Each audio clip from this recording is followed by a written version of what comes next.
Salam dəyərli müştərilərimiz. Qəsəbə Binə Safxoz ərazisində kanal üstü tərəfdə Fazil Şadlıq Sarayının yaxınlığında asfaltdan 50 metr aralı.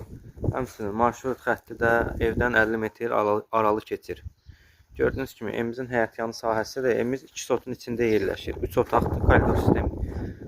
Evin böyürlərində ara məsafələri var. Nəzərinizə çatdırım ki, ev olduğu vəziyyətdə satılır. İşıq sayğacı qoyulub, qaz qoyulmayıb. Və evin daxilində bəzi xırda tamamlanma işləri qalır. Evə daxil olarkən koridor, şilfovka qalıb, bir də evin daxili qapıları qalıb. Ev olduğu vəziyyətdə, yenə deyirəm, olduğu vəziyyətdə satılır. Burada bir geniş qonaq otağımızdır. Burada mətbəx hissəsi, ev qoşadaşdır 4 bir tərəfdən. Burada bir yataq otağı, yəni ölçülər həqiqətən genişdir. İkinci bir yataq otağı, kombi sisteminin xətləri çəkilib. Sanitar sanuzel bir yerdə. Evin ilkin satış qiymətini qeyd edəcəm. Real alıcıya gözəl bir endirimdə olunacaq. Ətraflı məlumat üçün səhifədə əlaqə nömrələrimiz var.